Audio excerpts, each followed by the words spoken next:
Welcome back to Student Hub Live. In this session, we're going to talk about Understanding Digital Societies, which is the title of the new module DD218. And I'm joined by Umut Erel, who is a professor of sociology. Umut's research interests are in migration, racism, gender, and citizenship. We have some word clouds we would love you to fill in for us. We're going to talk about those throughout today's session. And remember with our word clouds that you can just put one or two things in if you can't think of three, but you need to put something in each box, otherwise the results won't submit. So let us know what you use your mobile phone for and how you connect with your friends and your family. So Umut, welcome. How are you today? Hi, Karen. Hi, everybody. Great to be here. I'm very well. Thank you. Good. Excellent. We've been talking a lot about so many different things here, Umut. It's very challenging for our audience at home to talk from crime to geography and borders, etc. And now we're going to take a look at digital societies. So, as a social scientist, why are we interested then in digital societies? Yeah, so nowadays, digital technology is really part of most people's everyday life. Um, Sometimes we can ask whether it's technology that influences society or whether it's society that influences how we develop and how we use digital technologies. Now, what the module does is that it looks at these debates through a range of examples, and we look at different examples and study areas. The first block is about how everyday life and the digital come together. And there you'll learn about the sociological imagination and about how people present themselves in online interactions. Then in our second block, we look at society, technology, citizens, and cities, where we look at mobile global communities and how they remain in contact with one another, very much through the examples of cities, but also migration and transnational religion. And the third block looks at humans and machines, and that looks more specifically at how automation and how intelligent machines impact society. And the final block then looks at uses and abuses of the digital. That is, we look at the technology and potential to cause social harms. Very interesting. And these things, again, we were talking about food very early on in the day, Umut, and saying, how things like sausages or onions can, convey a whole range of things. Here, what we can see is something as simple as a mobile phone offering affordances into many other areas than would be initially there as well. Do fill in our word cloud and let us know what you use your mobile for and how you stay in touch with your friends and family. The example, I think, from the module that you wanted to talk about is about Karen Gregory's research, isn't it? Do you want to tell us a little bit about that? Yes, so earlier I was saying, one of the things that is interesting for social scientists is that digital technologies really make up a large part of our everyday lives nowadays. And the example that Karen Gregory, who's a researcher in Glasgow on digital technologies and work, has given is that many people nowadays, we fall asleep by maybe listening to a podcast, maybe listening to music on our mobile phones, maybe checking the news, maybe checking our messages. And the first thing in the morning is we're woken up by an alarm, oftentimes again on our mobile phones. Again, we check maybe the weather, maybe the news stories, maybe whether we got any calls or. But this, I think, is a really nice example of how digital technologies really become part of the most intimate spaces in our lives. So when you're still lying in bed, you're reaching out first of all to your mobile phone, for example. And as you say, so many things are implicated in here. Things like citizenship, humans and machines, and the uses and abuses of the digital. So lots and lots of aspects here. Let's see what people had to say when we asked them at home what they use their mobile phone for. And there might be some things here, Umut, that you want to pick up on. Here, what we can see is communication is absolutely central. But people are using other things like keeping in touch, photographs, current affairs, web browsing, etc. I read to mine, photography, distraction, Twitter, social media, that sort of thing, travel information, internet access, reading facilitate uni work as well, connections with other people, messaging, photos, web browsing, etc. So there are lots and lots of different uses here that we can see are commonly associated with something like a smart computer. Um, your research is very interesting, though, Umut, because you've been looking at refugees and their uses of mobile phones. And I wonder if you might want to pick up on some of the common uses that people at home are saying they use mobile phones for, and perhaps pick up on some of the differences that different populations may use with the same device. Yes, absolutely. So, my own research is more about migrants than refugees. Refugees being people who are forced to move, but definitely for refugees, the mobile phone has played a very important role. Perhaps some of you can think back of the summer of 2015 when there were large movements of people across the borders of Europe. And for many of them, the mobile phone was really the most important piece of equipment that they carried. So that's the piece that they valued the most, that helped them with routes, helped them to make contact with people well, with people who are often called smugglers, but also with regular, let's say, travel arrangements. Also helped them to stay in touch with their families back home. About whom they were worrying. It helped them to make plans about their journeys. Um, so on the other hand, something that many of you have said is that you're using digital technologies for communications, and I saw that family was an important keyword that popped up in that word cloud as well. And that's something quite interesting because many migrants have been using digital media for quite some time now to stay in touch with their families back home. Oftentimes, when they migrate, they haven't got the uh, well, both the financial resources, sometimes they don't have the legal rights also to be traveling back and forth to their home countries to see and visit their family members.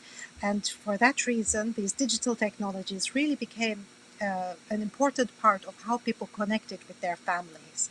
And so that's been really important for oftentimes for mothers, also fathers, who have left their children behind in the care of other family members, for example. So for them, it was really great to be able to connect maybe through webcam in an inexpensive way and be able to see their children grow up, share family meals together, sometimes help them with their homework, for example. And for many mothers, especially, that was a great way of feeling more connected to their families and feeling that they were still mothering at a distance. So that's one example. Um, yeah, I But it's can. very interesting here because you're talking about some of the things that I think we would commonly use. And what's really interesting, though, is I think that the way that you're talking about how these devices are used has a different meaning when, for example, somebody may be in a foreign country that people can't understand.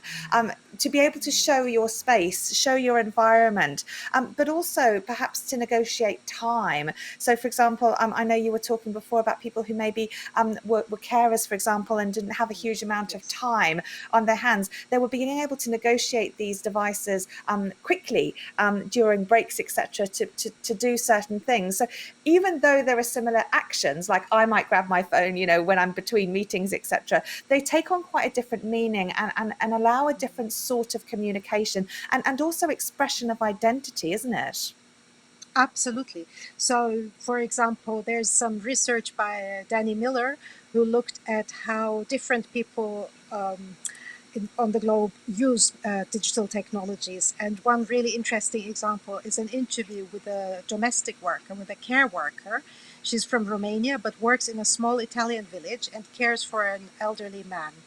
And her work means that she has to be available for very, very long hours at a stretch in the home, in her employer's home. She's only got a small space, small personal space, let's say, but and it means that a lot of her work is based on waiting until her employer needs her. And those stretches of time can be really filled with perhaps boredom. And for her, it's a loss of her identity. And oftentimes, this type of work, this type of care work, especially for migrants who haven't got local social networks, has meant a great loss of identity and a loss of social connections, social isolation. So what she does is first thing in the morning, whenever she can grab a break or a moment, she connects with her friends and family on Facebook, and that for her is a way to share what she calls her fun side, right? Because during her workday she has to be serious, she has to be responsible. Here she can show a different side of her personality. And in her particular case, there's also another interesting aspect to this, because often when women migrate, people in the home countries might suspect them of perhaps breaking gendered norms, perhaps. So one thing that she says in that research is that people back home don't believe that you are who you say you are. So, for example, she says, no one believes that you can make enough money just through care work, and they may suspect her to be engaging in sex work, for example. But living in that, through her webcam, she can show her family and friends where she lives, where she works. She can share her everyday life with them. And that's an important way for her to assert her own identity, to assert her own self presentation, actually. Absolutely. Damon, I know people at home are talking about a lot of different uses of technology. Let's just actually have a quick look at our word cloud, and then I'd like you to fill us in on what people are saying. So we can see when we ask people about how they connect with friends and family, it's a typical range of sort of platforms and devices doing different things like communicating in real time, sharing photos, etc., messaging, and also hearing voices. So a lot of auditory, visual sensations going on in addition to the sorts of networks that allow us to quickly and simply communicate. But what are some of the other things people are saying about this topic, Damon? Yeah, well, it's the uses that people have for their phones is fascinating. So Sandra thinks FaceTime is absolutely wonderful, and like Umut was saying, she can see her family and engage with them. They don't live locally, so it's a similar sort of situation, but more of a that's a similar situation pretty much. Nathan uses his for listening to podcasts, watching the news, doing his shopping, doing his banking. Carol says that she's tracking family on the phone is wonderful. Now I don't know where that means she's got a widget on their phone so she knows exactly where they are at any given point. I don't know because you can do that with Google Maps. I've discovered. Very useful when I'm out running because it means that my partner can find out where I am. So yeah, there's a whole range of different uses, and it's fascinating. And just to sort of pitch in, it's Refugees Week at the moment, and OpenLearn has some really good footage of the use of mobile phones that refugees have used to on their travels to come to Europe. So yeah, really interesting.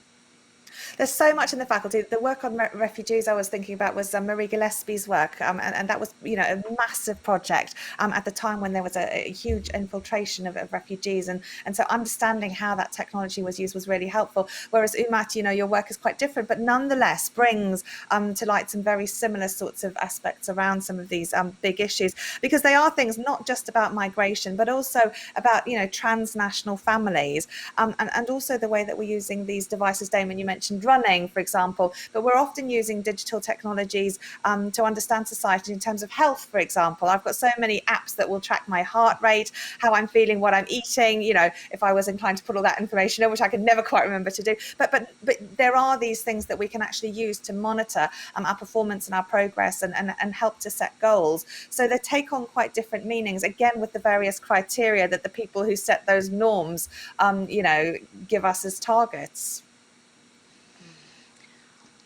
Yes, absolutely. So that's a really interesting one. So I want to come back to the tracking of people that Damon mentioned. One of you wrote in. So a really interesting example comes from Milka Madianu's work. So again, she's been working with migrants who've often spend years and years away from their families. And the way that these technologies allow them a sense of immediate connection with their families is really interesting. So she compares it to the sense of, she calls it ambient co-presence. So imagine you're all at home, but people in different rooms of the house do different things. So someone, a child might be playing in their bedroom, another child might be studying in their bedroom, someone else might be cooking in the kitchen, and you're always aware of where they are and what they do. And this is something that, of course, if you were living in the same house, it seems to be very natural. But this is something that digital technologies enable these migrants who often haven't been in the same house with their family members for many, many years, simply through the way that people check in on Facebook. Let's say their teenage child is going to the mall, for example. Someone else is checking in or posting a selfie with their friends. So these are ways in which family members who are really far apart from each other can still feel really connected and have that sense of ambient co-presence, really, of being together even at a long distance. Edward says we could unite the whole world just by using our phones. We probably could, and we are. It's incredible. Well, that's wonderful. Damon, is there anything else we want to add in terms of what people have been talking about this afternoon before we return to our little video break? Yeah, just quickly, Sandra has pitched in on the using the phone for health reasons. So as I say, I use mine for running, and she uses it to record her oxygen levels and blood pressure and heart rate. So I mean, it's almost like a mini diagnostic tool, I guess. I mean, if you think what the mobile phones used to be able to do and what they can do now, I think everyone has their entire lives invested in the thing that's in their pocket nowadays, I think. No, absolutely. And then, you have to think, what are the implications of some of these things? Some diagnostic will say if you've got an abnormally high heart rate, or maybe call for help, etc. So if you're out on your run and your watch is, different to your phone, but still nonetheless similar sort of concept, detect something, and then it could maybe call the person who would then get your GPS device and be able to go and rescue you, etc. But then there are other things also, like, for example, if you were doing an event or something and you did your diagnostic criteria and it said, actually, Damon, you're not going to perform that well today because of your levels or this, that, and the other. Do you listen to that when it could be factual, or do you ignore it? I mean, there are implications, I think, for looking at this information in the first place, as well as what it can actually track. I think it comes back to what we were saying in the last session about understanding what the data means. So we're constantly bombarded. Our phones tend to shout at us quite a lot nowadays, and it's understanding what it is that it's telling you should or shouldn't do. No, absolutely. Yes, I tend to ignore mine most of the time when it's something I don't want to hear, and that's a very effective strategy, I find. But yeah, you're right. It is about understanding those things, because sometimes what on the surface level may seem statistically, aligned with one viewpoint could actually not be the case at all. Gosh, so Umut, a very exciting module then, and one where we've really sort of taken that sort of particular aspect to think about how we might understand digital societies. So thank you for giving us a flavour of all of that today. Plenty to think about from there. And we have the link to that website in terms of our OU resources, which Damon has put in the chat for you to pick up on at home. So we're going to have a quick video break now. We're going to look at the postgraduate certification in global development management, and also we're going to hear from an OU postgraduate student, because we're going to be shifting our focus ever so slightly in terms of levels here. So we're going to look at some of the postgraduate perspectives. We're going to look at key challenges in global development next. Stay tuned. We've been discussing a lot of these issues that are going to come up in this next session. So I'll see you very soon for that.